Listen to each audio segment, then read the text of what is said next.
Welcome to Seltzer Squad, the podcast about staying sober in the city, with your hosts, Kate Sander and Jes Valentine.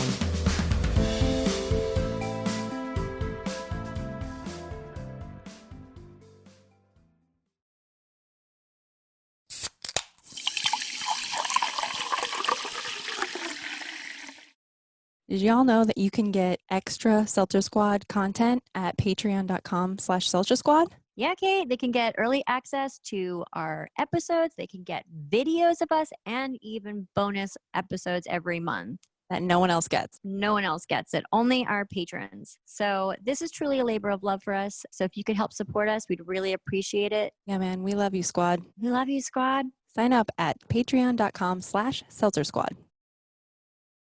Jess, are you listening to any good books? Right now, I'm actually listening to an Audible exclusive podcast. Ooh, I'm listening to Blackout by Sarah Hepola. Oh, I listened to that one back in the day. I mean, I'm a huge proponent of Audible. I love listening to Quitlet or really any book. But did you know, Squad, that you can use our discount code to get a free month of Audible? Meaning you get a free book if you sign up. That's right. Just go to audibletrial.com/Seltzer Squad and get a free month on us. I actually just signed up myself using it. Hello, Jessica. Why, hello, Katie. How are you? I'm good. I want to read some questions. Let's do it. Okay. Do you have one already? I have one. I'm going to read the top one. This message comes from D. Hello. Okay. I am 2 years alcohol free and I have been in kind of a rut with my sobriety lately, and your podcast has been saving grace. Thank you both. You are welcome. There was one moment in your interview with the Sober Gay that I haven't been able to stop thinking about. You guys were talking about buying shots for friends and buying the first round of drinks for friends on a night out. My question is, and this isn't directed to you specifically, but more a question for the whole sober community, why is the onus on us as sober people to make people who drink comfortable? Why is that our responsibility, and why do we feel so much pressure to reassure our friends that we can still hang? And also, haven't we given enough money to the alcohol industry? Curious on your thoughts. That's a good question. Yeah, I mean, I am 100% with this person. I mean, I'm definitely guilty of sometimes like paying for drinks and stuff, but I 100% do not go out of my way to purchase alcohol for people. I feel like you're at that point in your sobriety though, right? Like at the beginning, I might have been more inclined to like indulge other people to make like myself blend in. And now I'm like, fuck off all of you, bring your own booze. Like I am not putting another dollar. Yeah, I think that that's a good point. Also because maybe they don't have drinking problems. So not everyone has their friends. Oh, yeah. Yeah. Like if your friends are drinking, like they might be normal drinkers, right? So while on the other, if the other side of the coin, why should they not drink because we can't handle our alcohol? You know what I mean? The way I look at it is if I'm at like dinner or I don't really go to bars, but like with friends and we all split the tab and like they've all drank and I didn't, it's, depends, but there's been plenty of times where people have paid for my drinks. True. Or I've drank more at a dinner. So it's kind of just, not paying it forward, but it's just like, it is what it is. But yeah, I don't think that I would ever like get a round of shots for people. That's the shots for me is like crossing a line, but I feel like if I'm buying dinner, I thought you were the one who said that you did that. No, somebody gave us that tip as like, what do you do when you go, and they said that they go up to the bartender and they'll buy the first round of drinks and tell the bartender that they don't drink. And that sort of like smooths everything over, which I think is actually not a stupid strategy, just to kind of like get a drink in everyone's hand and not have that awkward moment where like the bartender's taking drinks, in a line and then you're like, seltzer, Oh, I see. But I also Okay. think that like in my early sobriety, I think rather than deal with the shame that I would feel by telling people I didn't drink, I would have rather like footed a $50 bill and bought my friend group a round of drinks to just not have to deal with that question right away. Whereas now, not everyone's ready to. I'm much more like strong and being like, yeah, I don't drink. No, I'm not buying that for you. Like, pass. Yep. But I I've done think that it is annoying that we are still feel that like onus on us to make other people feel comfortable. And I think the interesting thing about it is, you know, in any group, I would say 50% of the people are concerned about how much alcohol is going to be there. And I'm not judging their problems, but to me, that's problematic. The other 50% is, you know, not the alcohol is not the draw of the social hang. So I think that I'm annoyed that I'm contributing to people that may have a problematic relationship with alcohol versus like, you know, I know if I go out for dinner and I buy my husband a drink, I'm not like feeling resentful that I bought him alcohol and I'm contributing to big alcohol because he's able to put it down and walk away. I think if I had to go out with a friend who insisted that we go to a bar and insisted that there be alcohol there, I would be annoyed. Nope. You know, I would be like, nah, because you are now also not at all worried about my comfort, which is this should be mutual. We should both be able to be comfortable in the environment that we're in. So D, I'm with you on that. I think it's annoying, but I also think it just kind of depends on what if it's a work function? What if you've never met these people? What if they're your best friends? Like there's a lot of dynamics that can be different in the situation, but I think it's case by case, right? I'm not trying to get bottle service for, you know, my friends. You're not? Yeah. Yeah. But I do agree with you. For the most part, I'm not trying to like empty my wallet to buy my friends alcohol. So, all right. I've got one from T. All right. So she had emailed us a hot mess story we have not read yet, but it says, I emailed you guys about how I was uninvited to a wedding because I got drunk on a trip the first night. And I guess it was too much for that friend. So my thought to this is, there is no other disease where someone would stop being your friend because of your sickness. Yet people will end friendships over alcoholism. What are your thoughts? We don't choose to be this way. We don't choose to have no off switch or agree with the awful things we say or do when we're drunk. Isn't it almost unfair to end a friendship because of someone else's alcohol issues? What do you think? I have a lot of thoughts, but the first thing while you were reading it that made me think of is, let's just say that I was diabetic and I chose not to get medication. And so every time we hung out, you had no idea if I was going to fall into a diabetic coma or not. And at some point, would you turn to me and be like, hey, I like hanging out with you, but I'm afraid every time we go out that like I will be included on this fucking diabetic roller coaster because you choose not to take your medication for your life altering condition. Right. Like, okay, you're getting shit faced, fine. You black out. You're saying things and doing things you don't remember. Not a choice, but at the end of the day, it is your choice because you're the one who's still choosing to order another drink, choosing to drink it, choosing to put yourself in these situations that you know that you might be getting shit faced. But I don't think it's unfair for people to uninvite you or end a friendship because of your disease. I don't look at it like that. I look at it as these people are putting up boundaries. Yeah, that's what I was going to say. Yeah. And you don't like the boundary. Yeah. And yeah, I feel like I hate, we're being very tough love, but that's not unfair. It's a boundary, and it's admirable that they're actually like putting that boundary up, because I'm sure that was hard for them also. It's got to be hard for them. I'm sure they didn't want to uninvite you to their wedding or single you out or make you feel any kind of way.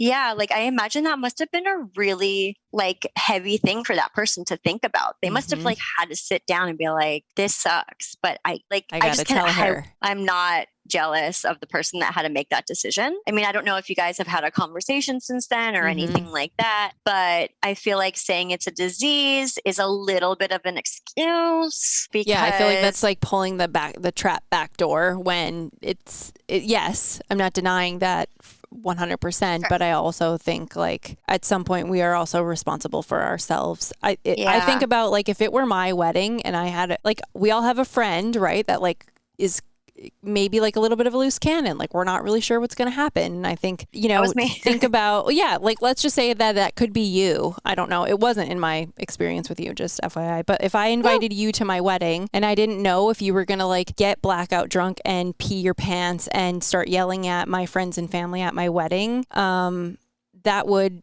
cause me a lot of anxiety when the day should be about me getting married and celebrating my love and like the focus really should be on me in that instance. And if I have to think about how you might behave, then I think it would it would prompt a conversation about like, hey, this makes me think about that Brene Brown, podcast episode that she did with Russell Brand, where she had to tell her neighbor to come to the holiday party at her house, but that she couldn't drink because she becomes, unruly. And she was doing it not to single that person out, but it was in fact to draw the boundary and say like, hey, it becomes unsafe and I don't, really want to deal with it. So I would say, of course, I'm sure your feelings are hurt. That doesn't deny that, it hurts your feelings, makes you feel left out and singled out, and that sucks. But at the end of the day, we have to try to keep our side of the street clean, and show up and be respectful of our friendships and our relationships. Like I would never, want to do that to you. If it was the reverse and it was your wedding day and you had to have a sit down conversation, I would be mortified and I would feel really bad that you had to take time out of your day to sit down and be like, hey, like I can't really have you here because, the last 5 times we've hung out, like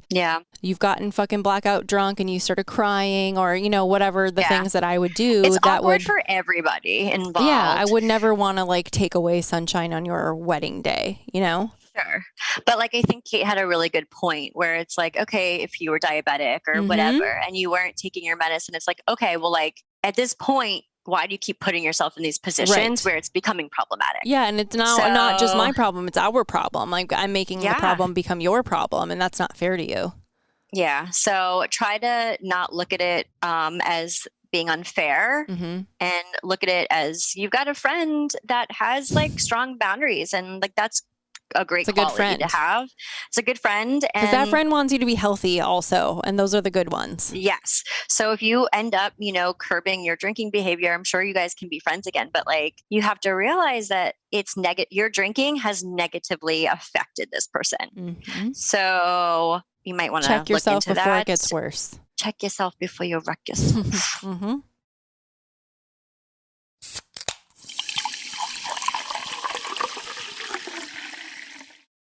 Hey, Kate, you know what's so awesome? What? That we're sponsored by Brainwashed Coffee. And Brainwashed Coffee is amazing because not only does it taste good, but they give 50% of proceeds back to addiction recovery. Not only that, they give back to our Seltzer Squad because if you use our discount code Seltzer Squad at checkout, you receive 20% off of your order. Holy shit, that's amazing. And that's on top of how they already give you free shipping if you get 3 bags of coffee. So visit brainwashedcoffeeco.com. Use the code Seltzer Squad at checkout. Get 20% off. Get yourself some free shipping and get yourself some coffee as a sober treat. All right, you want to do another one? Yes, I'm going to read M. Okay. I found this podcast during one of my sobriety stints and I haven't stopped. I have a question for you. I'm a sober, curious person, but I'm not completely sober. I wonder what your thoughts are on someone like me who appreciates sobriety and the struggles that come with it, and if I would be crossing any weird boundaries if I were to join sober groups, meetups, meetings. Ultimately, I'm looking for connections with other humans that don't surround themselves with substances and try to do something fun without drugs and alcohol. I had a realization the other day that a lot of my friends are serious substance abusers, and I have been really trying to go in the other direction for years now. No wonder a lot of my friendships feel so unfulfilling. I want to find new people to connect with, but I don't know where to find them. They for sure aren't in any of my circles at this moment, so I'm considering going to, for example, in LA, there's this group called the Phoenix, and they do sober-based sports activities, but I don't want to be there if it's going to trigger or offend someone. Do you think I would be crossing any boundaries if I go to something like that? Would appreciate your input. Oh, because she's sober curious and not fully sober. Well, I mean, I would hope that you wouldn't be drinking in front of those people. Yeah, totally. I feel like that's the first step. I'm wondering if she's not completely sober because her friends aren't sober. I don't know. I guess I'm inclined to be like, I'm annoyed, to be honest with you. I would be triggered. I'd be like, oh, now you want to like come bring your like indecisiveness? No, or like sober curiosity, like over into our space where our thing is no, like we are over here. This isn't like the sober curious soccer game. This is like the sober soccer game. That's what I was going to say. I was going to say, I don't think that you should necessarily join a group that is for sober people if you're not sober. Yeah. Right. I think it's great that you're sober curious and you're like trying to minimize your drinking, but that is something that's kind of sacred. And while you're figuring it out, that's fine. But I wouldn't, like you said, I feel like I would also prefer if I was in like a sober soccer group that we didn't have someone who drank, because it defeats the purpose. Like that's Again, like we don't being like, know her I'm joining story, Weight but- Watchers, but I'm not actually going to count points. I'm just coming for the fun, like the meetings and to meet people who are on Weight Watchers. But like, Well, you know what I mean? Like, I don't want to make Yeah. like the weight's a bad example, but I'm trying to like think of I know a what you're different category of like where people are, you know, like we're all training for a marathon, but I'm not going to train for the marathon. I'm just going to like hang out with you guys and not do the running is the way I'm Like, not viewing do it. the work. Is like, Right. you're not doing the work. You're just coming to like be around people who are showing I up. feel like, I get what you're saying. I feel like she's also trying to find Yes. Deeper people that don't drink deeper the way that her friendships, friends do. for sure. I don't know if joining a sober team or whatever is the right way to do it. What I would probably do is go and search for sober curious groups online. There's got to be tons on Facebook and meeting.com and stuff like that. So I would find sober curious groups, but honestly, you don't even necessarily need to do that. If it's soccer that you're into, go find a soccer group.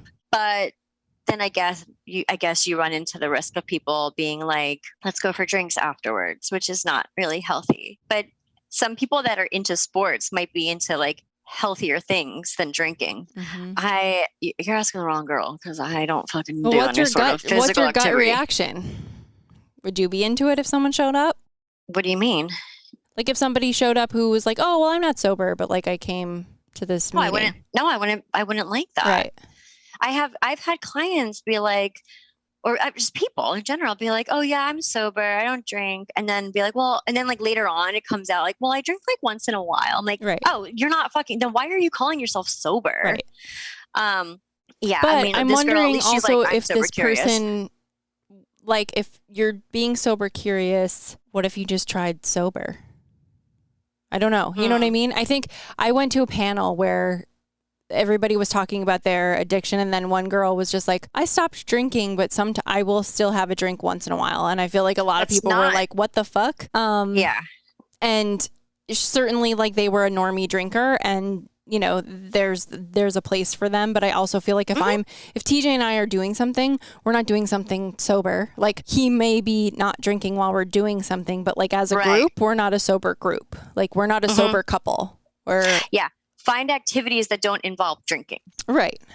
Like this is such a bad example. You know, this like sip and paint, but like not a sip part, like the paint. Like maybe you could find like a pottery class, a cooking class, something like that. That's not based around alcohol. That would be my I'm not saying like thing. exclude yourself from this entire community. I'm saying like on our Discord, we have a sober curious, sub channel. I'm just saying that your occasional drinking may be problematic to people who are in certain areas of their journey. Like baby sobriety. I would be more inclined to be worried about their safety and health and mental wellness than your need to find a different friend group. Yeah. Because for some people, like sobriety is life and death. And so when you get into those extremes, I feel like it's a little bit more, to me, it's an easier answer. Yeah, it's hard. Anybody, like, again, it's not black and white. And you're you're trying to better yourself by doing sober curious and cutting back on drinking, cutting back on hanging out with heavy drinkers. But I think instead of full force jumping in and joining a sober group of some sort, go online and find sober curious groups or moderation management meetings or something like that, where you can be with like-minded people and then go from there. Maybe you'll eventually want to quit drinking altogether. But for right now, I feel like, sober curious, like there's plenty of things that you can be doing. But like involving yourself, like, Nat, our editor, she's not sober. I don't think. Like, I don't think that I think it's a non-starter for her. I don't think that she identifies as a sober person. But that doesn't mean like she can't be our editor. So I just feel like if you find people engaging in non-drinking activities, it shouldn't matter if they're sober or not sober. If you're just looking for a deeper connection, people that go to yoga, may be interested in self-development and have a deeper connection, but they might not be completely sober. I think if you're just coming into a strictly sober space, that could be a little bit more problematic for some. Yeah. Exactly. Like, it doesn't mean that. The thing that came to my mind is like, I want to join a cancer support group, even though I don't have cancer. And it's like, well, what the fuck? Okay. Like it's extreme. But you know what I mean? Like, well, I just want to come and like meet people. And it's like, well, I mean, sure, but like also, again, what we're saying is lots of sober people will do things with you, but maybe don't insert yourself in a sober group. Does that sound better? And check like, the vibe. If you do want to insert yourself in the sober group, like check the vibe and don't be an asshole in the group, you know? And obviously in the meantime, self-aware. you can join our Discord and connect with people in the Sober Curious channel and just keep reaching out until you find your new crew, because they're out there and they might drink and they might not. You'll find them. Well, I think those were like heavy enough. I think those are good for right now. We'll have to like read the rest later. I hope we weren't too hard on anyone. I know. I'm like, on that we note, showed up with the tough love today. We were tough love today. All right. Well, until next time, be nice to yourself. I'll be nice to you too. Yeah. Until we meet again. Wait, no, I said that already. Don't forget. And don't forget. And don't forget. Hangovers suck.